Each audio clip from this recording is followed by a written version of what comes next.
Welcome back to the Blue Flash Station. I'm your Tokusatsu tour guide, and today we're going to be doing a little something different. This isn't really a supplementary officially to my info vids, but this is providing a possible answer for what has happened recently with the Ghost and Nininger crossover event. Because normally, as I said in my info vids before, if you've watched them, that the Super Sentai universe and the Kamen Rider universe had always been two separate worlds that normally intersect due to some sort of cross-dimensional travel or some cross-dimensional gimmicks or whatever the hell always somehow in play. So basically, now all of a sudden, that does not seem to be the case. There was none of that in this new crossover, and they simply just went from one city to the next, pretty much saying a different note, saying that they pretty much exist in the same world. The Toei itself has never really provided too many official answers on things, and apparently this one is no different. But I'm going to provide a possible explanation based on certain events that happened before this that could have very much facilitated this change. I don't know if this was officially their idea of how to do this, but it seems like the threads are there to make that connection, and I'm going to do that and provide this possible answer. Okay, so, yeah, that's pretty much what I'm going to do, and let's get to it. Okay, so the series of events I'm going to cover in this fan theory to possibly explain the events in the Nininger and Ghost crossover. I'm going to be covering the series of events starting with the Kamen Rider Drive and Ninninger crossover, the spring special that they had, and then the Superhero Taisen Grand Prix, and finally the Kamen Rider Yongou miniseries. Now remember, please, I'm going to be covering these events as detailed as possible, which basically means we're going to be heading into spoiler territory for these particular storylines and events. There's no real way to seriously cover this with my hands tied behind my goddamn back. So I'm going to have to get into detail of certain aspects of these films. If you're concerned about spoilers in some way, I'm going to also try to provide links to these events and to watch them in the actual order, proper order. Basically, just to see it for yourself and to apply the theory that I'm talking about. If you want to see these events for yourself, to just experience them and to watch them as a fan without having to worry about any spoiler territory beforehand. And if you're currently watching these particular shows and it's coinciding, then you don't want to. There you go. I'm giving you the heads up now. Save this on the side. Come back to it later if you're concerned about that. Hopefully, I've found all the links to everything, and I'll post those links, so you can just watch them in their entirety and then come back to this later if you want to do that. If you don't care about any of that and you've already seen these events and you're good with the spoilers, we'll move on. You move on, no problems. Okay, you've been warned. Okay, so let's cover the events of Drive and Ninninger. This crossover, the Ninninger team has been thrown into Drive's universe, which is, of course, the Kamen Rider universe. Even their house has been dragged in to this universe, replacing what was once a random industrial complex, and now is their house is kind of sitting there and right there in the middle of everything. And this is basically a residual effect of Shocker basically messing around with their new invention that will hopefully bring them dominance, which will eventually lead us into superhero Taisen GP stuff that can manipulate space-time and probably dimensional time as well. This seems more of an accident than an on-purpose occurrence, which I'll get into in a few minutes. Also, Kamen Rider Sango is also looming around, which is reiterating the fact that this is indeed linked to superhero Taisen GP. And normally this is how it works, because they normally promote the bonus film, the film that's coming up in conjunction with this crossover special as a cross-promotional gimmick. Not unheard of. But basically, they find out, of course, obviously, that this is not their world. And the world itself is kind of having a violent reaction to them, because since they don't have any history in this world, their mechas are being erased from existence. And eventually, they will be erased from existence, bit by bit, for the simple fact that they don't exist here. As a matter of fact, one of their villains, basically after reiterating the fact that this is not their home, and his key plan was basically to leave them there to rot and to basically disappear. But within the course of the villains of this episode, the Roy Mudes and the villains from Ninninger have teamed up and combined their efforts to further their own goals, basically. It's eventually revealed that there's a Shocker agent masquerading as a Roy Mude, masquerading as human, that was basically, he was the one that was bringing them together for this plan. He was the facilitator of all this, and it was basically a ploy to get the two factions together to, to wipe things out. But in reality, this person was the one pulling the strings. They didn't come together on their own. And, the ninja team has to get back to their world to basically not die. After they defeat the Roy Mude that had basically been fused with a ceiling shuriken and was basically being used by Shocker, who in turn were using the two factions, they retrieved the ceiling shuriken from the Shocker Roy Mude.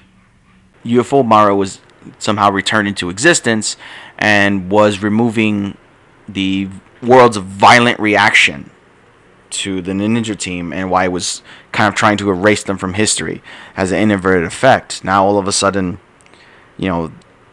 what was previously destroyed by this world wasn't anymore. So there's a good chance the Ceiling Shuriken, this weird combination in tune with the machine that hadn't been shown yet, was basically creating that violent reaction. So the team can actually, in fact, at this point on, theoretically, exist in this world without the violent reaction occurring, want them getting erased. So it fix that negative connotation. And they use the UFO Maru, and they cross back up into the sky through the green lighting, which was the effect that the machine was doing, to basically go back home. But anyway, so Kamen Rider Sango at the end of the movie, after telling Go his ultimate fate, he's looking in the distance at the end of this entire exchange when everything is said and done. But Sango, at the end reveals in the near end credits scene that he's staring off in the distance, and he says that this was not Shocker's real plan. This was just a test. Which leads me to believe that one specific thing. Even though Shocker had taken advantage of the confusion and tried to ally the two enemy factions together, I don't really believe that it was a full-blown plan from the start. I think it was a plan that was thrown on the fly and trying to take advantage of the chaos of the situation, because their real master stroke was taking this new universe that they created, that Sango had temporarily stepped out of before the full-blown rewrite that came in, and he was also a residual effect of their experimentation, to basically prepare the machine for what it was eventually meant to do, which was alter and change all of reality and warp reality, basically. This is doing more than just time alteration. This is warping the fabric of reality. And Ninninger crossing over into Drive's world was probably just a residual effect, a goof, something that happened with this machine because they're basically still testing it and they're not as in control of it as they think they are. And when you think of it, why would you deliberately take a new world's villains if it was accidentally going to bring that world's heroes too? Those heroes may in fact thwart you, so it's not really a sound plan. And it just seems to me that the Shocker agent that was dispatched basically just facilitated the cooperation to take advantage of the situation. Basically screwing around. So that culminates the events in there. They've made it a fact to reiterate constantly in this storyline that they, before this point, were not the same world. And there are several other crossover events before this that kind of also hammers in that fact, and they made it a point to hammer in that fact for this particular segment. And however, the also fact that's been hammered in is that they have been dragged over into the Kamen Rider universe because of this machine. And it is not something that I believe Shocker can control. This is a byproduct of their machine. This is a residual effect, something they can't predict. All right, so basically, the episode, the 2-part episode ends. Sango's looking over the distance. The wave hits the whole city. It's starting to hit the whole city, and that will lead us into the starting events of Superhero Taisen GP, which is a direct sequel to this special. Okay, now we begin the Superhero Taisen GP movie.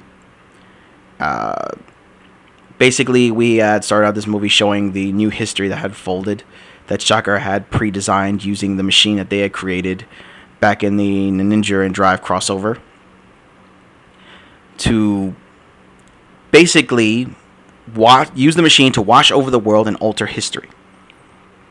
So now, Kamen Rider, the new Kamen Rider 3, Kamen Rider Sango, had defeated Ichigo and Nigo in a fight and pretty much killed them. And, by altering all space-time, they altered reality and changed it that all the other previous riders that were coming up had been beaten and brainwashed. In this new timeline, Shocker has already seized control. They already rule everything. They already control everything. There's a resistance and all that stuff from the Kamen Riders and everything to try and stop it. Now, let's enter Zeronos. Zeronos is currently in this movie investigating the alterations to the timeline. Because as he personally states, that there was never a Kamen Rider Sango in the original timeline. There wasn't. And somehow, all of a sudden, a Kamen Rider Sango had appeared that never did before and killed Ichigo and Nigo, which had led him to suspect that someone was altering space-time and messing with the fabric of reality. So he went to investigate it. Keeping the fact that the regular continuity originally has still happened and it's still in play. And you might ask the question, how is he able to go to this world unscathed? Well, because, of course, the Zero Liner, like the Den Liner, travels through time, through outside of time. It goes outside of time and exists outside of time, and travels on certain rail lines that will lead them to the timeline that they need to go once they find it. Since they exist outside of space-time, it basically means if they can find any train line to go to any fabric of reality that they choose, they've even used the Den Liner to go into the Super Sentai universe in Kamen Rider Taisen, the first one. So basically, it exists outside of time, so he has memories of the original time stream. He remembers these things. Kirito also remembers these things because one of the shift car chasers, the shift cars, basically protects her and helps her remember. Which shift bike. This bike actually reappears later on to the other event that's tied to this, but we'll revisit that later. But basically, okay, so the original timeline is still in play. This is an alteration. They've used this machine. The machine is the primary cause. Fast forward, yada, yada, yada, things happen. Okay, we're hitting the near final battle, and this is the interesting part. After the Shocker machine absorbs Sango to make itself stronger, it's ridiculously overpowered. I mean, this damn machine not only just changed the fabric of reality, drags over freaking people from other worlds into this one as an accident, but also has the power to literally erase people from existence. Like, it just fires a freaking temporal beam that was slowly wiping out every writer from existence as it was hitting them. It was erasing their history. So, enter Ninninger to save the day. To help save the day. Okay, so Ninja just appears. Originally, I hated this idea because I couldn't think of any explanation for it, but now that I have one, since, let's keep in mind, the events of Drive and Ninninger are still in play. They still happened. Which basically means that Ninninger has already been given more than several ways to get here. They could have used Mara to get here, to investigate the distortion that was being created once again by this Shocker time alteration machine, in the hopes of saving their friends. They could have been accidentally dragged in again, because keep in mind that the history that was altered didn't happen naturally. It was automatic. they automatically rewrote history and rewrote time in the present. So it didn't mean 100 blah blah blah years and generations had went by in real time. No, none of it went by in real time. It just simply got rewritten. We were still in the present the whole time. So Ninninger was not in this world during those events at the time. But like I said, the machine has a bad habit of dragging them in as a residual effect, or they went to investigate to fix it. So they show up to help. And basically, another thing that also hints back to the fact that the first special is still in play, besides all the obvious, is the Last Ninja, Gramps, basically makes Drive this item, one of the shurikens, to basically help him team up with Ninninger and make a temporary mecha for him. This could easily have been happening in the background, and kind of hints that, he was watching the whole thing as it was unfolding, so he had more than enough time to investigate, watch Drive, and they can make new ones, or one shot. Because normally the miracle item is kind of just shows up during these crossovers in the heat of the moment. It's just created by whoever the hell. This one actually seems like it took some time to be made beforehand, which is hinting that he was preparing it because the space-time shenanigans were still going on, and I'm pretty sure it was having possibly negative effects as it was slowly but inadvertently dragging the Super Sentai world into the Kamen Rider one as an accident that freaking they can't control. I mean, look at the power ridiculousness of this item and all the crazy shit it can do. This is the perfect MacGuffin to drag that world in inadvertently, and it already happened. It can do that. This is not, this is not made up. This is a fact. It happened already in the Ninja Drive crossover that they dragged over an entire building from that world into this one. And this thing at this point in time, powered up by freaking Yongou, is way stronger than it used to be when it did that. This is supposedly it at full strength. So the accident happening again isn't that far-fetched of an idea, or the Ninja going there of their own volition to try and repair things. But I think, either way, that explains their presence there. So, okay, so basically everything wraps up in a nice little bow except for one primary thing. The ultimate fate that Sango had revealed to Go, that he was going to basically die, does come to pass. So a movie that we did manage to get back to our regular time, but Go was still dead. Now, currently in the series at this point in time, Go is alive. He was alive. He wasn't really dead. And some people would use this as an excuse to pass this off. Oh, this movie's not canon then. This is all not canon. Oh, yeah, you're wrong right there because Go's not supposed to be dead. That's what leads us. The credits roll. We see another chakra leader talking about how this was just another part of their plan. Now they're going to take advantage of the situation. And then they reveal Kamen Rider Yongou, which is the precursor to our next piece of business.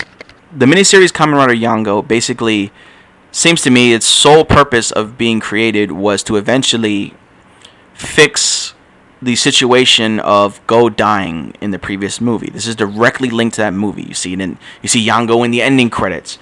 You see Yongou in the ending credits, and you basically see the very beginning of Go dying in this movie. So this is a direct link to that happening. And it revealed that the portion of the machine, the time space alteration machine, was still in play and it was still active. And what Chakra was using it for was basically to trap our heroes in a perilous loop. Now, of course, in this current moment, Go, who was previously dead, is now alive because of this machine. So basically, and also Zeronos is here, and Fies was here. Fies was also in the superhero Taisen GP film, and so was Zeronos. So they're kind of trapped in this too. So Shocker basically has them trapped in a loop, and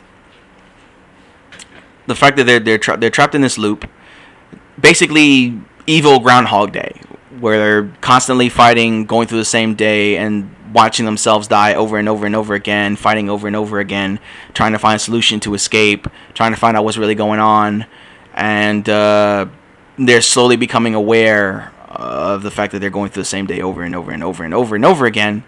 And while this is happening, Chakra is simply getting stronger because they're off in the background taking advantage of the situation and basically making their unit stronger. And eventually their masterstroke of this plan is to basically make Yongou and make a whole unit for himself and eventually increase their forces up until the point where they're damn near running the joint. But in reality, okay, this is where we get into a little bit of thing. In reality, they were not in full control of this machine. The machine was triggering not because of them. They were simply taking advantage of the situation, reiterating the fact that they're not as good at working their own machine as they wish they were. But basically, it was being manipulated. It was reacting to someone else's wishes because it has the ability to basically react to the wishes of people and stuff like that, and other reasons. And when we hit the near end of this film, we discover why, and this is basically what helps end everything. Okay, here comes spoiler territory. Kamen Rider Faiz had already previously died, apparently. My theory is that basically some point after Superhero Taisen, the Kamen Rider Taisen movie, Shower vs. Heisei, after his moments with X and a couple other things, situations going through that, coming through that, because he had mentioned that when he had died, he had a smile on his face. So basically, he was satisfied with what, with any problems he had, and it basically kind of reiterates the fact that he came to terms with everything thanks to his interactions with people in that movie. Anyway, so he was technically already dead, and his friend was trying to coerce him into not changing the timeline, into not fixing things, into leaving it as is, and so on and so forth. But after discovering the truth, he eventually sacrifices himself to destroy the machine. Because apparently this is the shift racer, the shift thing that saved, that eventually protected Kirito's memory, shows up again temporarily, and it's kind of like the item that's being used in conjunction with the machine somehow to basically keep this loop going. And the leader is basically, is a division of himself. So, to close the loop, he beats his friend, temporarily killing him, and basically destroys it and fixes the timeline, simultaneously taking his own life and, reinstating the fact that he had already passed on. So now Go, who had only died during the loop, because Zernos had mentioned if you had died in this time loop while this machine was in play,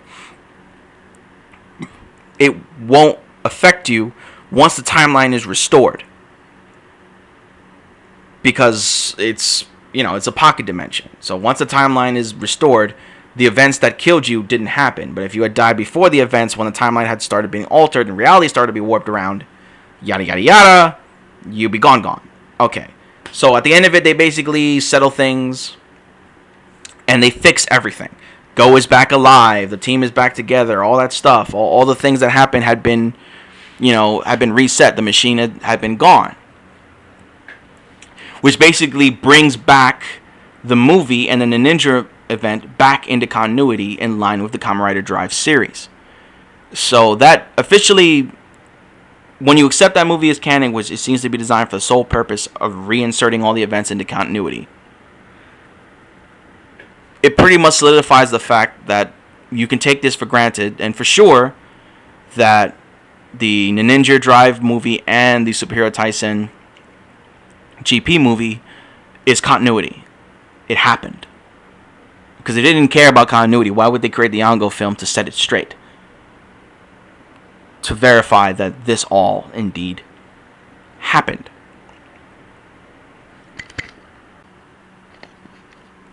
Okay, so my theory is as follows.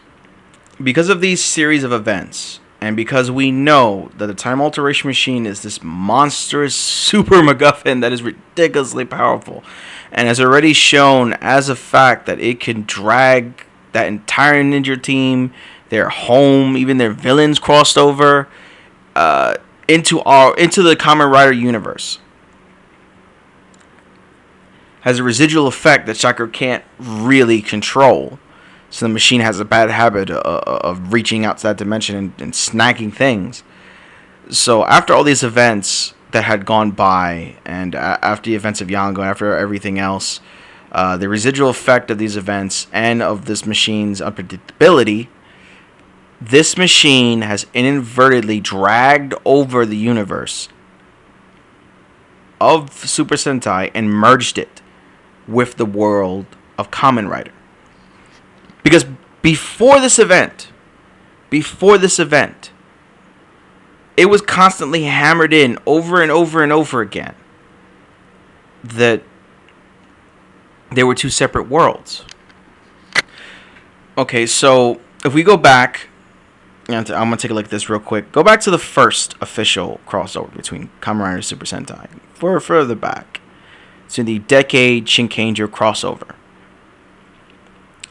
Decade got there because he crossed dimensions like he always does, because he crosses through dimensions, to enter the Super Sentai world. The world damn near rejected him on the way in because he wasn't naturally meant to be there. I mean, the world itself was physically trying to pull him out of it. And, during those events, he wasn't naturally there. I mean, he used the dimensional portal to get there. He had to do that gimmick to get there, and then he moved on past that dimension to go to the next one. Cross-dimensional travel. Let's... Okay, and then you got the superhero Taisen film. Again, Decade is involved. The Decade portals are in play. Cross-dimensional travel. There we go with that. Now, the other crossover event, which is basically the Gaim and Tokuger crossover. The Tokyo train, basically, its whole entire train line is called the Imagination Train Line. It connects via the imagination of children or whatever the hell. It's powered by freaking imagination. It functions on the concept of connecting to different points of imagination. It's a broad, vague concept. This concept is so broad and so vague that it can easily be used as a MacGuffin for them to accidentally enter Gaim's world, which they did. They accidentally inadvertently entered the Kamen Rider universe that way. And that was because, think about it. Imagination is imagination. It could be anywhere. Imagination isn't limited to just one world. That wouldn't make any sense. It's vague enough that you could just come out and say, oh, well, they inadvertently hit this train line, like they were trying to say in the actual thing, and that's what got them there, because, they're connected to imagination. It's, it's vague. Which kind of coincides with the Shower versus Heisei movie, where Tokuger shows up again, and also Koryu Red shows up again. Shows up for the first time and they cross in with, and since the train is technically the prerequisite, there's really nothing not saying that basically he was tagging along with Tokuger, just hanging out with them probably, and they wanted to see their friend again. He was like, oh hey, we're going to see our friend. You happen to be here. You want to come along? He's like, oh sure. So he's from another world? Oh, that's brave. Let me go too. Because he's a my-pace kind of guy. He doesn't really think too much. He's kind of immediate in the moment, and it's kind of just, if it sounds cool to him, he'll probably give it a shot. This is not out of character for him. But yeah, still, you have interdimensional MacGuffins in play, or gimmicks in play. Still, there's even this world in this movie that was created, that was a world of the dead, that literally was like a pocket dimension of sorts, and that was trying to flip over and replace the regular world. So you've got a lot of like interdimensional shenanigans going on top of that. So that's still, again, reiterating that. And even the superhero Taisen Z film, basically an evil mage is using magic to cross the worlds over in dangerous ways and in destructive ways, and real wizard kind of takes the blame for it, but it's not really his fault. Again, you have a character using a MacGuffin, an interdimensional gimmick, to facilitate this crossover, to bring the Sentai and Kamen Rider worlds into the same scene. And then we go back to, again, like I mentioned, Driving and Ninja. They hit it home several times. That's not naturally their world, and they technically exist separately, and they've been dragged in by this freaking machine. By the alteration machine, inadvertently by Shocker, and they've been dragged into the world of Kamen Rider Drive, including their villains, their building, all their mecha, all this shit, everything. Like their mecha got dragged too. Their world and their history got dragged into this one, and the world reacted violently to them because they don't naturally belong there. So if they can use even their mecha, then everything got freaking dragged, everything. So and there you go. Like, and now we fast forward into right now. No interdimensional travel. Just I crossed the pond and hi, how you doing? None of that. And what is the space of time? The 3 pieces of this long storyline. This is the only space and time and anything they've ever done that could facilitate this change and had the right item. Because I've always felt that they're only like one giant MacGuffin away from merging the worlds permanently. You could do it. You literally do it in one film, and this one kind of did it in 3. And technically, the third one recombines the cast back into regular continuity after the events. It refixes everything and ties it up in a neat little bow to bring them back into the fold, to basically reiterate the fact that all this shit is canon. Because if they didn't care about it being in canon, why would you make the Yongou film? Because the Yongou film is basically the damage control film to fix everything and to basically put it back on track. Why would you need to do that? So, you know, I really think it's safe to say for right now that this is the strongest chance and the possible explanation as to the catalyst as to what has facilitated this drastic change. If they continue on this path, like I'm figuring they're probably going to, because they have a habit of kind of, if they stay the course, hopefully, and they don't use any more interdimensional travels or any more stuff like that, and they stick to the concept of now they can just back and forth easily, and now they're pretty much across the pond from each other or different cities, then that will hammer in the fact that this event very strongly has a very high chance of being the catalyst that has brought us to where we are today. And it's the only point in time where all those elements are in place that could have facilitated this change. Okay, so let's wrap this shit up. Pretty much that's like the culmination of my theory and what I feel.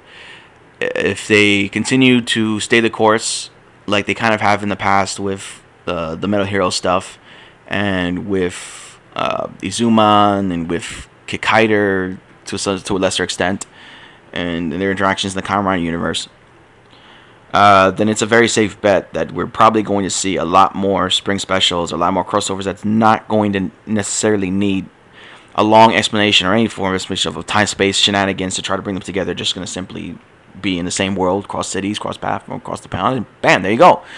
And, you know, we're past the point of whether or not saying they did or didn't do that. They just did that in those 2 episodes.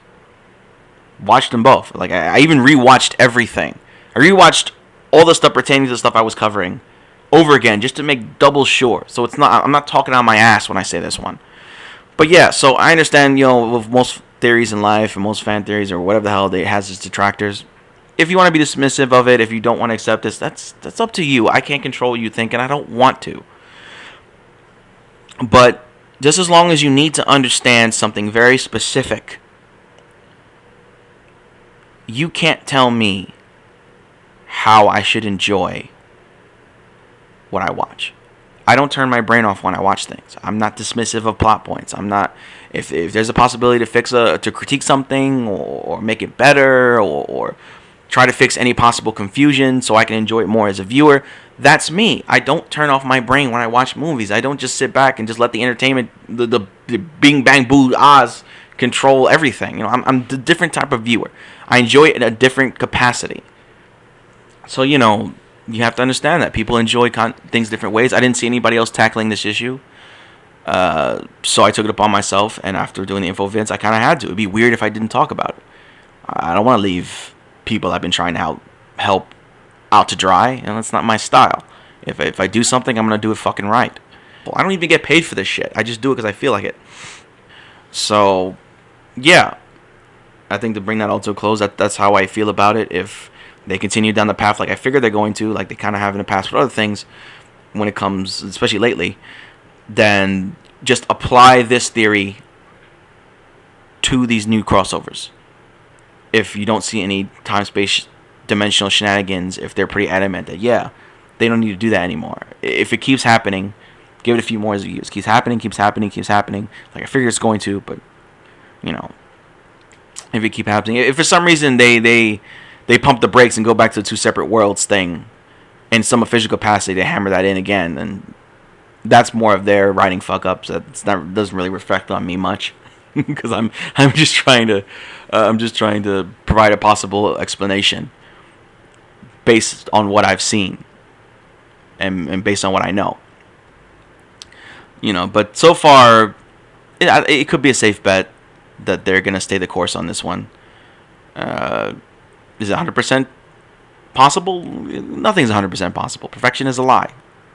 You'd be a fool to believe in it. But yeah, so there you go. So hopefully this was helpful to any of you guys, providing a possible answer where there was none before. I mean, what would you rather have? No answers or an answer? It makes sense. It's easier for them to do it this way than to just have to constantly come up with all this time and possible resources to create dimensional MacGuffins, to create this blah blah blah blah blah. You can have quick cameos now in canon episodes. Even you can just sneak them in. That you don't even have to try as hard anymore. It's like it's quick cash, rinse and repeat. But yeah, pretty much. I'll see you guys around. So remember, always keep those minds open, because somebody fucking has to.